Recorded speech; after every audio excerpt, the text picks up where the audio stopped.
Salut les gens, on se retrouve pour une vidéo aujourd'hui qui est un peu particulière. Habituellement vous savez, je vous filme toujours mon voyage et tout, je vous dis où est-ce que je suis et je vous décris le lieu où on est ou l'histoire de l'endroit où on est. Mais ce coup-ci c'est une vidéo un peu particulière, ça s'appelle Entre vous et moi. Ce sera un type de vidéo tout simplement pour vous parler soit du bilan qu'on va faire sur le Tour de France, notamment c'est le cas de cette vidéo, ou un bilan sur un autre voyage, ou alors tout simplement une occasion de pouvoir vous parler, d'avoir des choses à vous dire, de parler de l'évolution de la chaîne notamment, si jamais la chaîne change pas de concept, mais si je ne fais plus que du voyage, par exemple, je peux vous en parler entre vous et moi, ou parler un petit peu d'actualité ou de choses qui m'ont touché. Enfin bref, ce premier Entre vous et moi, c'est tout simplement pour vous faire le bilan du Tour de France. Et pour vous faire le bilan de façon simple, on va faire un système de questions-réponses. C'est des questions que je me pose à moi-même, ce sont des questions que vous pouvez certainement vous poser.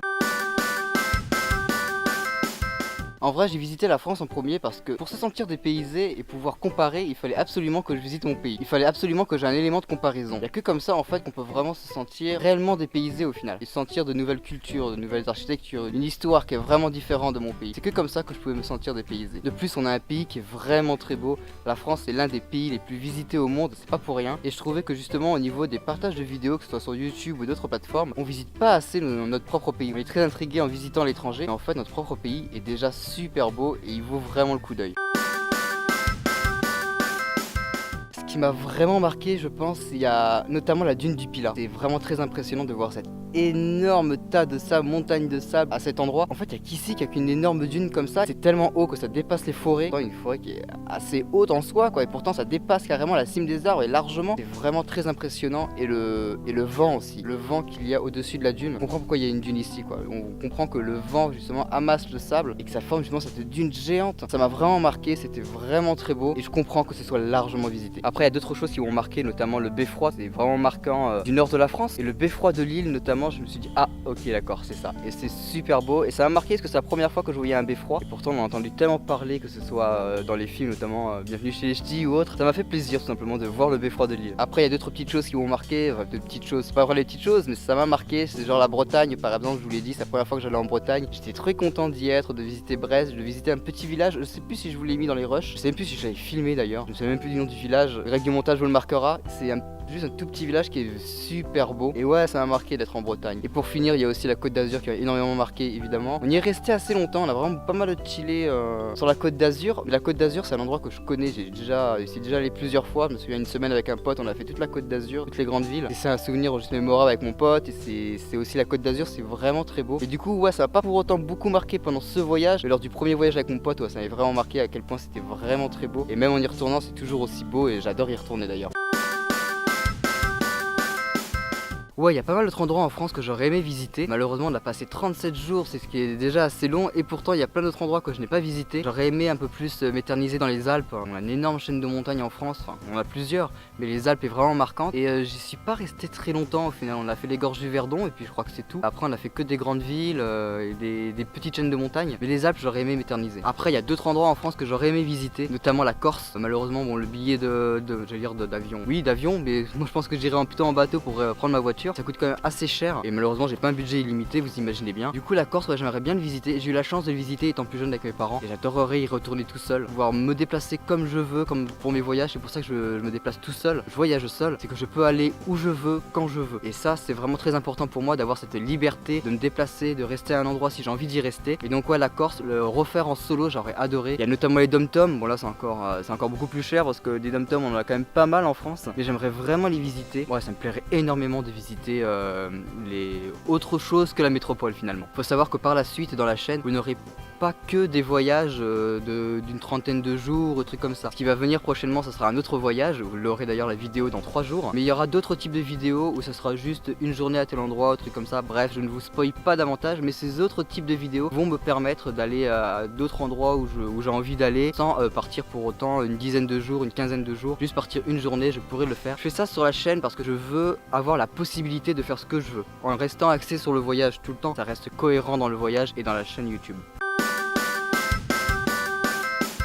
Alors oui, complètement. Que tu sois au sud de la France, au nord, à l'est, à l'ouest, que tu sois dans les terres ou sur les côtes, c'est réellement différent. Que ce soit au niveau architectural, par exemple les beffrois qu'il y a au nord, on trouve ça qu'au nord de la France, pardon. Les maisons colorées avec le crépi de couleurs différentes, du moins. Tu trouves ça que dans le sud, par exemple. Comme les toitures en ardoise, comme les briques rouges, tu les trouveras qu'au nord de la France notamment. Et puis d'un point de vue géographique aussi, que tu sois à la Méditerranée, elle n'a pas la même couleur que l'Atlantique ou la Manche. Que ce soit aussi au niveau des montagnes, c'est totalement différent. Il y a aussi notamment le climat qui est vraiment différent. Je me souviens que dans le sud, il y a des moments où j'ai eu super chaud, je devais ouvrir les fenêtres, j'en pouvais plus. Et dans le nord, j'ai eu super froid, mais vraiment, il y a des moments où j'ai réellement caillé. J'étais dans mon sac de couchage et j'en pouvais plus d'avoir froid et j'avais qu'une hâte, c'était de repartir tellement que j'avais froid alors qu'on était en plein été. Alors grosso modo pour le voyage, il faut savoir qu'on a passé donc 37 jours à faire le Tour de France. On a fait 7600 km. Je ne pensais pas faire autant. Au début quand j'ai commencé à faire l'itinéraire et tout, je pensais faire 6000 km grand maximum. Pourtant on en a fait bien plus. Ma foi tant mieux, ça prouve qu'on a correctement visité notre pays et ça c'est cool. Sinon au niveau budget, alors j'ai calculé, niveau essence, je sais pas si c'est un peu plus ou un peu moins, ça on va dire à 40 € près, j'ai dépensé 512 € d'essence. Pas vraiment d'essence, plutôt de diesel, mon véhicule est un diesel, donc du coup j'ai beaucoup moins consommé. Il faut savoir qu'on a fait quand même pas mal de villes et c'est là qu'on consomme le plus. Mais grosso modo 512 € pour 7600 km pour un diesel, c'est ça, c'est réellement ça. Après niveau bouffe pour 37 jours, faut savoir que bon la bouffe évidemment c'est souvent des sandwichs triangles, des petits sandwichs à la va-vite ou des salades, vous savez les plats tout prêts. Donc j'en ai eu à peu près pour 400 €. Alors il n'y a pas que la bouffe là-dedans, il y a aussi les payages et notamment le prix du parking. Je sais que pour la première journée à Nice, je n'avais pas le choix que de prendre une place payante et ça m'a coûté réellement bonbon, ne serait-ce que c'était quoi la deuxième journée du voyage, j'étais assez dégoûté de dépenser quand même pas mal dans le parking, mais j'avais vraiment pas le choix. Donc grosso modo pour 37 jours le voyage m'a coûté 900 €. Ça fait un prix, je pensais, j'ai plus ou moins ce que j'avais budgété, j'avais mis à peu près 1000 € de côté pour être assez large, sachant que j'ai pas eu de problème de style je me suis payé une amende ou quoi, ou je me suis fait flasher, je n'ai rien eu de tout ça. Et ça aussi ça aurait rentré dans le budget, tant pis hein, si je me prends une amende, bah ça va dans le budget du voyage, tant pis, c'est de ma faute, faut assumer, mais ça va, je n'ai pas eu ce genre de problème. Alors oui, j'ai quelques anecdotes, j'en ai deux en particulier. Je n'en ai pas parlé en vidéo parce que je me suis dit c'était un peu limite, surtout pour la première. Mais franchement, c'était assez rigolo. Pour la première anecdote, c'était la première fois que j'arrivais dans le nord de la France. On est le soir, je vais pour me garer sur une place publique assez éclairée. Vous savez qu'au niveau sécurité, c'est exactement ce que je fais. Bref, je suis dans le nord de la France et je vois tout simplement un petit jeune qui arrive sur la place de la mairie. Donc c'est vraiment la place centrale du petit village où j'étais, qui était sur son scooter. Je dis bon bah c'est bien, il est en train de checker son téléphone. Bon bah voilà, il fait ce qu'il veut, j'en ai rien à foutre quoi, tant mieux, il fait ce qu'il veut, tu vois. Et en fait, au bout d'un moment, je me dis mais qu'est-ce qu'il fait? Pourquoi son bras il tremble? Mais vraiment, il est de dos à moi, il est sur son scooter avec son téléphone d'une main et l'autre bras qui tremble. Et je me dis mais non, quand même, il est quand même pas en train de faire ce que je suis en train de penser. C'est moi qui ai l'esprit tordu, c'est pas possible. Le mec, on est en pleine place de la mairie quoi. Je veux dire, c'est pas discret si c'est ça qu'il fait quoi. Puis au bout d'un moment, je me dis ah bah vu les photos qu'il y a sur son téléphone, ouais, je crois qu'il est bien en train de, enfin bref quoi, vous avez compris. Puis au bout d'un moment, au bout de, on va dire même pas 5 minutes, le gars il se tourne vers moi et il expulse ce qu'il a expulsé en direction de ma voiture. Et à ce moment-là, au moment où il se retourne, il me voit dans la voiture et le mec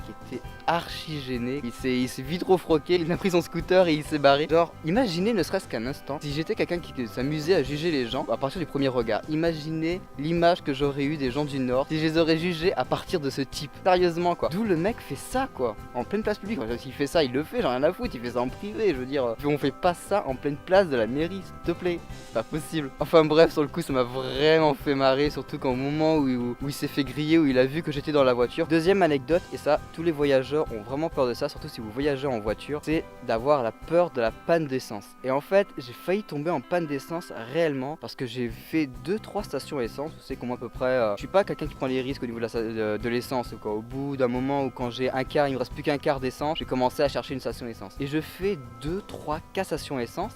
Et elles sont fermées. Je ne comprends pas pourquoi. Il n'y a aucune raison pour qu'elles soient fermées. Enfin bref, je suis dégoûté et au bout d'un moment, j'ai vraiment plus beaucoup d'essence et je me dis c'est juste pas possible. Si je tombe en panne maintenant, mais non quoi, c'est pas... C'est inconcevable quoi, je suis à 15 jours même pas de voyage au moment où ça m'arrive, je peux pas tomber en panne d'essence, c'est pas le moment. Et en fait, faut savoir que j'ai utilisé une petite application, alors d'ailleurs c'est pas un placement de produit, je vais vous en parler parce que c'est vraiment une très bonne application de GPS, ça s'appelle Waze ou Waze, un truc comme ça. Et en fait, sur cette application, je pouvais sélectionner les stations essence les plus proches et c'est ça qui m'a réellement sauvé. Pour vous parler de Waze, qui est une application qui fonctionne sous Android, parce que je suis sous Android, je pense qu'il y a aussi sous iOS. C'est vraiment une application qui est cool, c'est une application gratuite et en fait ça marche sous l'esprit de la communauté. Ça veut dire que vous pouvez signaler un accident accident ou un objet sur la route et tout. Et c'est vraiment très efficace parce qu'il y a des moments où, je sais pas, il y avait genre un animal mort sur le bas-côté, et le GPS me l'a signalé parce qu'un autre utilisateur de cette application l'avait signalé. C'est vraiment très efficace, je n'aurais pas cru que ça marcherait aussi bien. Bon, faut savoir que le voyage s'est passé en été, au moment où les gens sont le plus en vacances, et aussi parce que j'ai fait aussi d'énormes villes, des très grandes villes. Mais en tout cas, cette application fonctionne très bien. Bon voilà, on arrive à la fin de la vidéo. J'espère que ça vous a plu ce type de vidéo où je peux vous raconter un petit peu, on va dire, les coulisses du tournage. Pour moi, le voyage au Tour de France, c'était vraiment pour moi une bonne idée de faire ça parce que ça m'a vraiment plu pour le coup, et c'est ça l'essentiel, c'est que ça me plaise. J'espère que ça vous a plu. Je sais que vous n'êtes pas très nombreux sur la chaîne actuellement, vous êtes une dizaine d'abonnés, 11 abonnés je crois. C'est déjà pas mal, mais voilà, je m'en fous du nombre d'abonnés que vous soyez. Tant que le peu que vous soyez, ça vous plaît, et c'est l'essentiel pour moi. Ça m'a vraiment plu de pouvoir vous parler là comme ça fait du bien un peu de parler aux gens. Je n'ai pas la chance de tous vous connaître, mais quelques-uns je les connais parce que ce sont des potes, mais c'est vraiment cool de pouvoir vous parler, et je pense que je le ferai vraiment plus souvent. Faut vraiment que je parle davantage. Faut savoir qu'entre temps, j'ai déjà fait un autre voyage que vous allez voir justement dans 3 jours, et j'ai hâte de pouvoir vous le diffuser parce que ce coup-ci on attaque réellement l'étranger et enfin on va se sentir dépaysé. Bref, j'espère que cette vidéo vous a plu. Je vous souhaite une bonne continuation, une bonne journée, une bonne soirée, une bonne nuit, je n'en sais rien, je ne sais pas quelle heure il est chez vous actuellement. Bref, on se revoit dans 3 jours. Allez, ciao.